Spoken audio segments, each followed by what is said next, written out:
شهيرة، السلام عليكم، انت فين؟ انا في الكليه يا وليد. خير؟ كل خير. اصل دكتور اسامة كلمني يعتذر عن ثروة اخته السخيفة. ايه ده بجد؟ مؤدب ايه والله دكتور اسامة ده. كنت حاسس ان في وسط هدوم وحالته وكرب. مش الدرجات دي يعني، هي كانت مكالمه بايخه بس يلا مشي الحال. انا قلت اقول لك قبل ما انسى انه طلب مني اعتذر لك وابلغك انه بريء براءة الذئب من دم ابن يعقوب. طيب يا سيدي متشكرين، وصلت خلاص. طيب انت تخلص الساعة كام؟ المفروض 2 بس في دكتوره كده معتذره فشكلي هصور كام ورقه كده واروح. انت فين؟ انا كنت في النادي بلعب راكت ومروح. طب ما تيجي تاخدني؟ هرنلك اول ما اوصل على الباب الرئيسي. مستنياك، يلا سلام.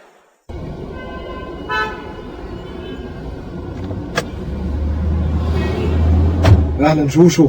السلام عليكم يا وليد. وعليكم السلام ورحمة الله وبركاته. مالك ساكتة كده ليه؟ ابدا بفكر، ممكن توديني عند بابا؟ حاضر يا ستي. نصيحة بقى، كلمي بابا بكل اللي جواكي وافتحي عقلك اللي هيقولهولك وافهميه كويس جدا. ربنا يسهل.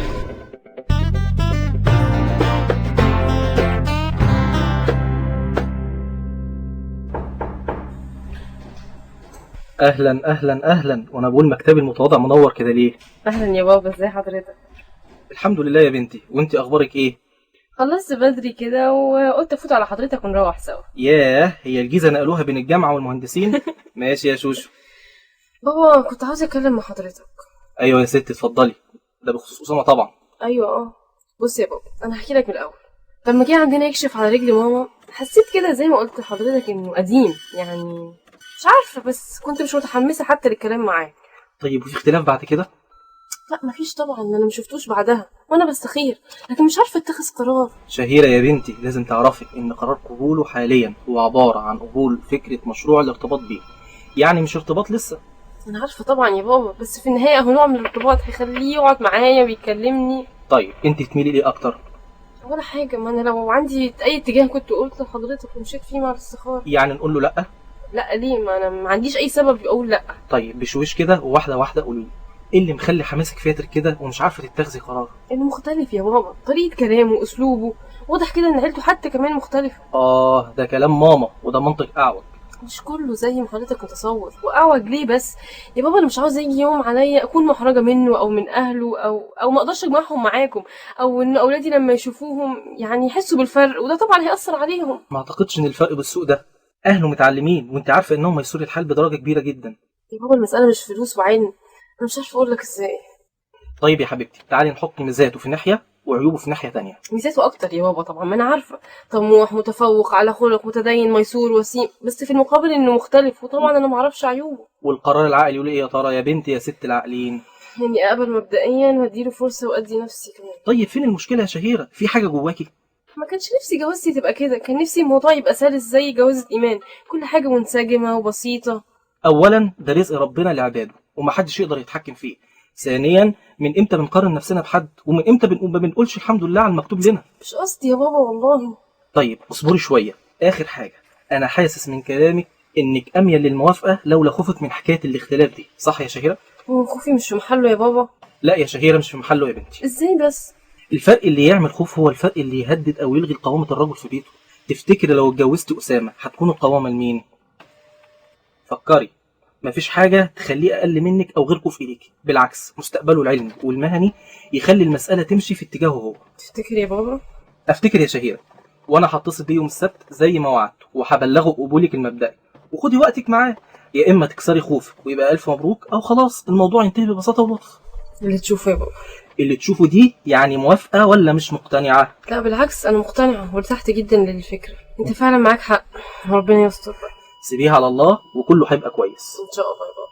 طيب يلا بينا بقى على البيت، ولا عاوزة تروح حتة؟ لا لا لا خلاص يلا بينا.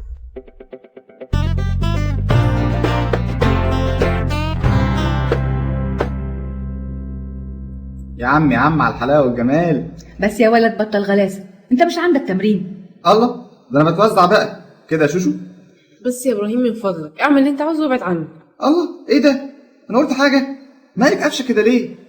بس يا هيما بقى، يلا يلا يا حبيبي، سيب اختك دلوقتي. انا ماشي خلاص. ده ايه ده؟ انا عملت حاجه؟ هو انا اسفه مش قصدي، بس انا مش عارفه متوتره كده ليه. عادي يا حبيبتي، مش اول مره هتقعدي مع اسامه، موقف جديد وقرار وحاجات كده، طبعا لازم تخلي كل اعصابك مشدوده. وانا حضرت لك تليو بالعسل عشان تهدي كده وتروقي. ربنا يخليكي ليا يا ماما، ادعي لي بقى. ويخليكي ليا يا ست البنات يا ست العرايس. ايه الجمال ده يا ناس. يلا اشربي التليو وانا هطفي النور وكفايه الاباجوره. ممكن تديني موبايلي طيب الاول؟ ايه يا حبيبتي هتكلمي مين؟ لا هبعت ايمان مسج، عاوزاها تدعي لي. ربنا يخليكم لبعض.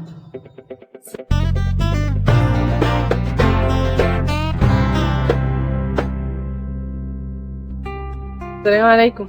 وعليكم السلام ورحمة الله وبركاته. يا ترى الباشمهندس وليد بلغك اعتذاري بقى عن تصرف مروة؟ ايوه ما فيش مشكله. بصي هي مروة اتصرفت بحسن نية. انا فاهمه المساله بسيطه. لسه شهيدة، أنا في الحقيقة مش من النوع اللي بيعرف يتكلم في المواقف دي، بس حاولي تفهميني. أنا شاكر جدا على موافقتك المبدئية على إنك ترتبطي بيا، بس صدقيني إن شاء الله مش هتندمي أبدا على الخطوة دي. ان شاء الله ربنا يعمل اللي فيه الخير. بصي الحقيقة أنت إنسانة ممتازة وتوحيلة تشرف أي إنسان إن هو ينضم ليها. ده من ذوقك. هو المفروض الناس تتكلم في إيه عشان تعرف بعضها؟ معرفش، انت بتسألني؟ الحقيقة أنا ما بسألكيش، بس أنا بحاول أفكر بصوت عالي يعني يمكن تساعديني. يعني اي حاجه، كل حاجه. المفروض الكلام مش طبيعي، يعني ما يكونش متحضر. يعني أي موضوع يجي على بال الواحد كده يقوله؟ لو ينفع يتقال. هو أظن ينفع. هو لما والدك اتصل بيا امبارح وبلغني بموافقتك، كان المفروض إن أنا مروح من المستشفى، لقيتني مش عايز أروح. كان نفسي أتصل بيه تاني وأقول له أستأذنه وينفع أجي أزوركوا في نفس الوقت يعني. ياه للدرجه دي؟ بس الحقيقة أنا دايما بحب أخلص الأمور على طول بسرعة يعني. غريبه، ما يبانش عليك. شكلي هادي للدرجة دي؟ ما بتتكلمش خالص. مش قوي يعني، ده بس عشان مش واخد على الوضع، قصدي فاهمه. الحقيقة يا ناس شهيرة، بصي أنا إنسان بسيط ملياش طلبات كتير. طول عمري كنت بتمنى ارتبط بإنسانة كل طلبي منها إن إحنا نقدر ندخل الجنة ماسكين إيدين بعض. أنا الحقيقة مش عارف أنتي تصوراتك إيه عن شريك حياتك، بس أتمنى إن أنا أكون عند حسن ظنك إن شاء الله. بصراحه كلامك كويس جدا، الواحد فعلا مش بيطلب حاجه اكتر من كده. إذا كنا متفقين في الفكرة دي والهدف ده، أعتقد إن الباقي هيكون سهل إن شاء الله. ولا أنت شايفة حاجة تانية؟ لا. يا ترى يضايقك لو اتصلت بيكي بالتليفون؟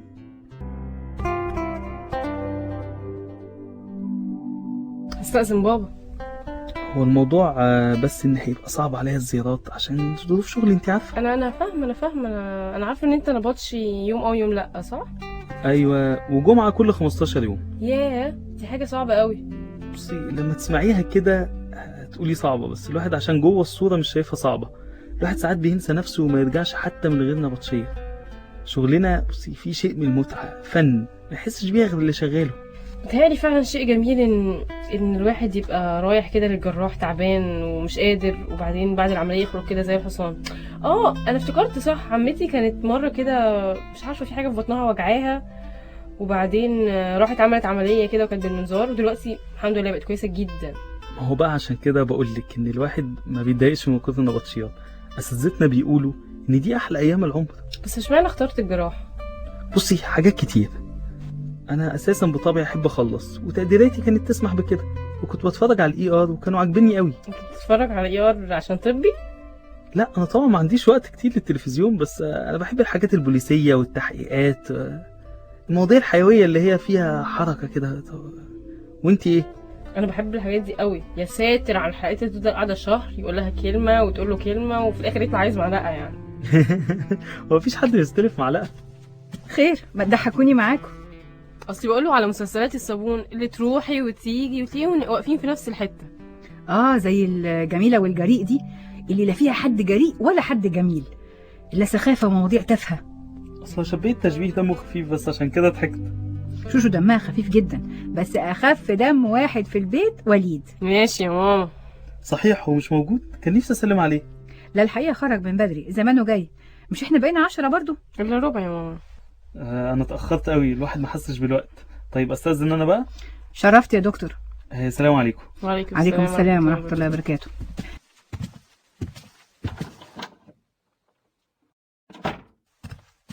ايه يا حبيبتي ايه الاخبار؟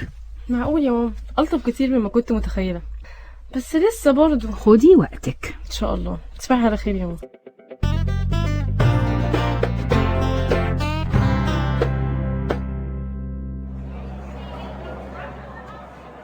اخيرا المحاضره خلصت. هفطس، عاوز اعرف ايه اللي حصل. هحكيلك استنى اكلم ايناس تيجي لحسن محل فاني ما نتكلمش من غيرها. اخبارها ايه يا اسماعيل؟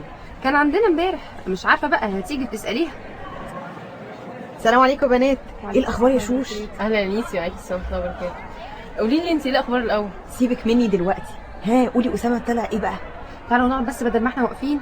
الحقيقه ساعه ما بعتلك المسج يا ايمان كان نفسي يحصل اي حاجه وما يجيش واخلص من القلق اللي انا كنت فيه، بس ايه قولي، انا فعلا قلقت عليكي لما طلبت ادعيلك. الطف كتير مما كنت متخيله. هايل. وايه كمان؟ حسيت كده انه حنين، قال لي كام كلمه كده عجبوني واثروا فيا قوي. ايه ده، لحق يقول كلام؟ مش زي ما انت متصوره. قال لي ان شاء الله مش هتندمي على موافقتك.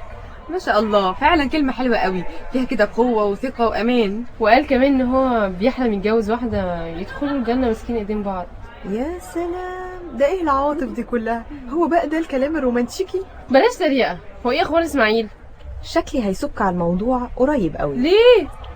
حاجات كتير قوي شوشو. اولا هو مش عارف اي حاجه في الدين. يتعلم وايه يعني؟ اهم حاجه عنده استعداد، يعني عايز يقرب من ربنا. هو بيعتبر نفسه قريب من ربنا وهو كويس في حاجات كتير الحقيقه، بس في حاجات اساسيه هو فيها في البلاله خالص. بس متهيألي يا ايناس ان ده من حياتهم في اوروبا فتره، انت عارفه المجتمع بيبقى شكله ايه هناك. بس اصلها امور ما ينفعش فيها قولان. زي ايه؟ يعني هو مش فاهم ايه المشكله انهم يخرجوا شله شباب وبنات، وبيحاول يقنعني ان ده شيء عادي جدا وان انا مزوداها لما برفضه. بصي يا ناس، في ناس كتير كده. طب اشرحي له وجيبي له اثباتات. ما هي دي المشكله، في مواضيع النصوص فيها مش صريحه، والتحريم جاي من اجتهادات علماء وتفاسير، وهو بقى ماسك لي على هاتي لي ايه هاتي حديث، وانا مش قادره افهم ازاي مش حاسس بالحرمانيه في خروج بنات معاهم يتكلموا ويضحكوا ويقضوا وقت فاني قوي زي ما بيقول. لا ان شاء الله هيبطل الحاجات دي لما تتخب. مش الفكره يا شوشو، انا ما بتهموش ان هو بيحب او مصاحب، بس يعني هي الفكره عارفه ازاي the way of handling things. اصل مشكله واحده يعني ما تستاهلش ان انت تفركشي الموضوع عشانها. اصلها مش النقطه دي بس يا شوشو، يعني كان مستغرب قوي لما بابا رفض انه يكلم ايناس في التليفون. فكرتيني، اسامه امبارح طلب مني استاذن بابا عشان نتكلم في التليفون. طبعا لا، اصل هو شغله صعب وغالبا مش هيقدر يزورنا الا مره في الشهر. يا خبر، لا طيب انتوا بقى كده تاخدوا وقت طويل قوي عقبال ما تتعرفوا على بعض. وعشان كده طلب مني. انتي مالكيش دعوه، هو اللي يستاذن انكل ويقوله على عذر. تفتكري؟ بس هو لما طلب مني امبارح انا قلت له هستاذن بابا. طب ولما تستأذني بابا كان هيعرف الرد ازاي؟ مش عارفه، ما فكرتش فيها كده.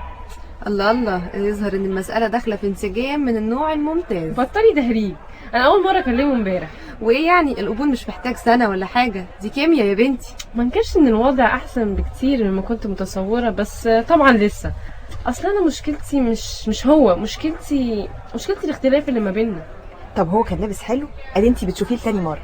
كان لابس حلو قوي، الجزمه بتاعته كانت تحفه. ايه على شوشو وعقده الجزم. يا بنتي الواحد بيبان من جزمته. انا على كده بيئه خالص، احب اموت امشي حافيه. يلا نروح يا حلوين، هشام جاي على الغدا. اخباركم ايه صحيح؟ بيحاول يقنع بابا نكتب الكتاب اخر الشهر. طب هايل. بنت عيب، ما عندناش بنات يكتب كتابها. يا سلام عليكي بقى انت كمان. صحيح انا من دلوقتي بقيت على هامش الدنيا للست ايمان، امال لما يكتبوا الكتاب اكيد هتنسى ان ليها اخت اصلا. هذا رايك نقابلها بقى ونقول لها ايمان انا شوشو صاحبتك وانا ايناس اختك. يا غلبتك انت وهي. يلا مش هرد عليكم. يلا يا بنات اشوفكم بكره. يلا سلام يا شوشو. سلام يا شوشو. سلام عليكم.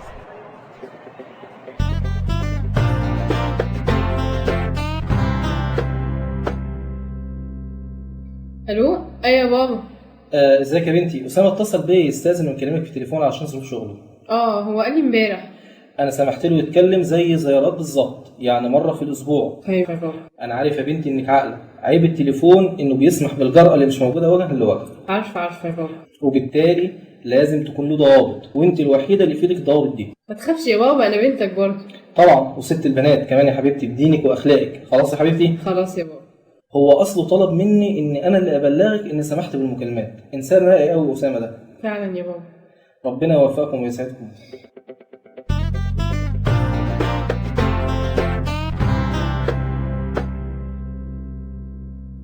وانا شخصيا بنصحكم دائما تستعملوا افتحي الباب يا مروه، اخوكي طالع. خصوصا للبشره المدهنه صيفا وشتاء، انما بالشتاء او. السلام عليكم يا جماعه، ازيك يا ماما؟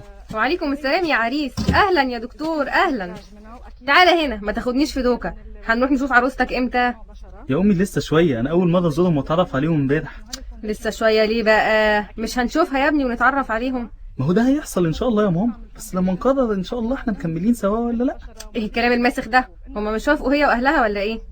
ايوه يا ماما، بس موافقه مبدئيه. لا بقول لك ايه، انا الكلام ده ما يخشش دماغي، انا لازم اشوف العروسه. ايه هو اللي مبدئيه ونهائيه؟ ايه هي مناقصه ولا مشروع يا ابني؟ يا ماما من فضلك بلاش كده عشان خاطري. ايه هو اللي بلاش كده؟ تلاقيهم هم اللي قالوا لك ما حدش يجي من اهلك دلوقتي. ليه ان شاء الله؟ مستقلين بينا ولا ما يستقلين بيك؟ اذا بتلاحظوا حتى ما عم ماما تضغط كتير. ارجوك انا جاي من المستشفى تعبان، حاولي تفهميني. فهمني انت يا دكتور. ايه يا امل، صوتك جايب اخر الشارع، في ايه؟ البيه مش عاوزني اروح ازور نسايبه عشان اشوف العروسه، قالوا بيقول لي مبدئيه. بس اهدي ايه يا اسامه يا ابني، ايه الحكايه؟ الموضوع كله اني قلت لماما ان زيارتكم ان شاء الله تتم لما يبقى في قبول نهائي. انا وشهيره نرتبط. دي فتره في الاول كده عشان نتعرف على بعض بس يعني. طب يا ابني مش نقرا الفاتحه وبعدين تتعرفوا يا ابني؟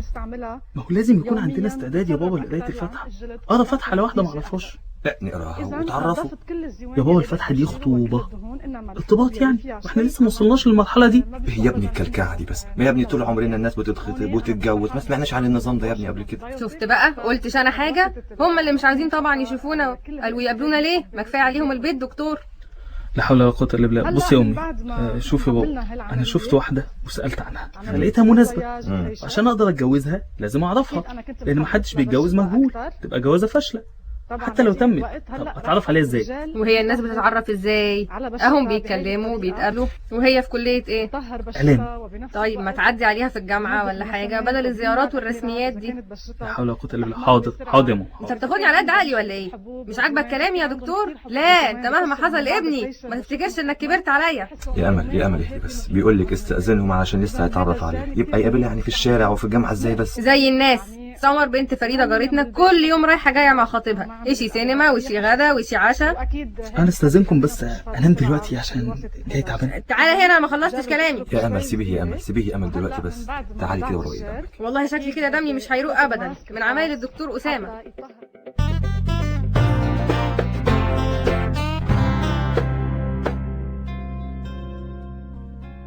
يا هشام، انا حاسس انكم مستعجلين شويه. انتم تعرفوا بعض بقالكم قد ايه؟ شهر تعارف ولغايه اخر الشهر كده يبقوا حوالي 6 شهور خطوبه.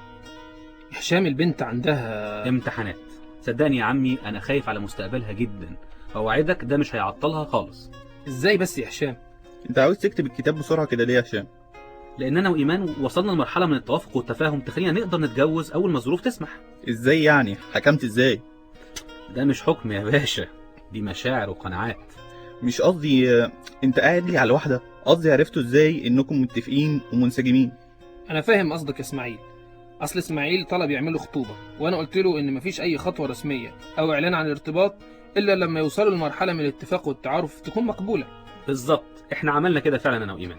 ازاي؟ اكيد عمي فاكر، احنا كنا في رمضان وكنا بنزورهم وبنقابلهم في النادي بعد التراويح. على العيد كده كنا خلاص مبدئيا موافقين تماما نرتبط، فعملنا الخطوبه تاني يوم العيد الصغير، وده احنا يا سيدي عايزين نكتب الكتاب عشان اتفقنا على كل حاجه. ياه، زي بعض في كل حاجه. لا طبعا، وبالعكس احنا بينا اختلافات كتيره جدا، لكننا بنكمل بعض الحمد لله. وبعدين رؤيتنا للمستقبل واحده، وفكرتنا عن الارتباط برضه واحده، يعني بس يعني. ده ايه الجرأة دي كلها يا باشمهندس؟ امال لما اكتب الكتاب هتقول ايه؟ المقام محفوظ يا عمي، انا بس بشرح لعمنا اسماعيل. يعني ممكن نعمل خطوبه اخر الشهر يا دكتور طلعت؟ خطوبه مين؟ نتكلم بعدين. ايه يا ايمان، تقديرك هيضيع السنه دي. ابدا يا بابا، انا قلت لحضرتك ما تخافش، انا عارفه مصلحتي. والله عال. طيب يا ست انت وهشام، موافق يا عمي؟ موافق يا سيدي. مبروك يا ايمان. مبروك يا هشام. الله يبارك فيك يا اسماعيل، عقبالك يا ايناس. عاوزين نقعد نرتب الحاجات المطلوبة يا هشام من دلوقتي علشان ما نتزنقش في الوقت. حاجات ايه يا طنط؟ حاجات كتير. نتفق على ميعاد وتفضيلي فيه نفسك كده ونقعد نتكلم. ما تخافش، طنط منى ملهاش طلبات كتيرة. اوه يا طلعت، دايما بتحب تناكب فيا. ربنا يخليكي لينا يا ماما. بابا تحب تاكل فاكهة ولا حلويات؟ حلويات يا ايمان. خلاص يا بنوتة، هياخدك مننا الراجل الطيب ده. ما تكسفهاش يا بابا. وانتي مش بتتكسفي زيها؟ اتفضلوا. ايه يا هشام، انت بتحب الكنافة؟ احط لك تاني؟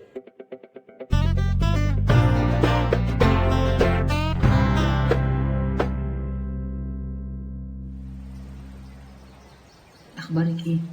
مرتاحه معاه قوي يا ماما. حاجه غريبه. طب خير، ايه اللي غريب في الموضوع؟ لما بفكر لوحدي بيرجع لي القلق، خصوصا بعد مكالمه اخته دي. بقول لنفسي كملي على الاستخاره ربنا يعمل خير، بس لما بيكلمني ببقى مرتاح قوي وحاسه انه لو طلب نعمل خطوبه بكره مثلا هوافق. مش عارفه. خير يا حبيبتي خير، ما دمتي مستخيره واحنا ما شفناش منهم حاجه وحشه. مكالمه اخته دي مجرد عيله، ما تدقيش عليها يا شوشو. يا ماما المشكله ان انا كنت سامعه مامتها بتقول لها تقول ايه وتعمل ايه بصي يا حبيبتي، مفيش انسان من غير عيوب، مفيش ارتباط من غير اختلافات الا نادر. وده جواز يا شهيره عباره عن عيلتين ما يعرفوش بعض، وكل عيله فيهم كانت عايشه بطريقه في مكان، وقرروا فجاه ان هم يرتبطوا. ده اللي بيخوفني يا ماما. ولا تخافي ولا حاجه. عارفه يا شوشو انا بشبه العلاقه دي بايه؟ بايه؟ ان العيلتين اللي بيتناسبوا مطلوب منهم يفتحوا اوضتين على بعض يعملوهم اوضه واحده. فطبعا كل عيله عاوزه تضبط ديكور الاوضه ومدخلها على ذوقها وهواها وطريقتها. طب والحل؟ مفيش حل يا حبيبتي نازل في كتاب، الحل كل ناس بتوصل له بينهم وبين بعض حسب ظروفهم. ازاي يعني؟ يعني في ناس بتتخانق وتقف قدام بعضها كده على نظام شيلي دي لا مش شايله، وطبعا ده بيوتر العرايس وبيخلي فتره الخطوبه فتره صعبه وسخيفه جدا. وفي ناس بيبقى خناقها دكاكيني من تحت لتحت، يعني دول يحطوا الحاجه شمال التانيين يغيروها يمين من سكان، وطبعا ده بيرفع برضه درجه التوتر بين الولد والبنت المخطوبين، لان المواجهه في الحاله دي بتكون بينهم هم، اهلك عملوا لا اهلك اللي عملوا وهكذا. ايه يا ماما العذاب ده؟ اولا مفيش حلاوه من غير نار وتعب، ما تبقاش حلوه حتى دي تبقى مسخه. ثانيا كل ميلاد بيكون معاه شويه ألم يا شوشو، وده مش بس ميلاد يا حبيبتي، ده بنيان، ودي اول نقطه بالنسبه لك.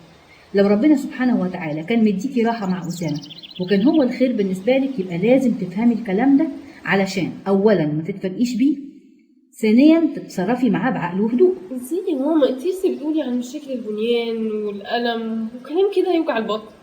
طبعا الحل الامثل ان العيلتين يسيبوا اصحاب الاوضه في حالهم يبنوها ويوضبوها على كيفهم، ويبقى تدخلهم بالنصح الحنين كده بشويش من غير اجبار.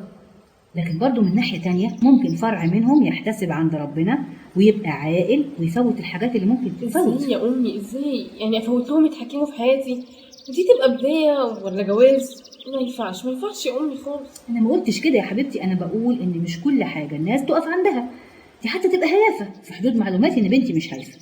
انا ما بقتش عارفه حاجه، انا بقيت خايفه وقلقانه اكتر من الاول. بنتي الجميله خايفه من ايه؟ اهلا يا بابا. اهلا يا شوشو، خير؟ ابدا بنتكلم عن اسامه والخطوبه. وانت خايفه ليه يا شهيره؟ ايه اللي مخوفك بالظبط؟ خايفه من الفرق الاجتماعي بابا يعمل مشكله في التعامل. يا شوشو احنا مش اتفقنا ندي كل محاسن اسامه فرصه ونتقي ربنا في الاختيار؟ مين يا ترى مأثر عليكي؟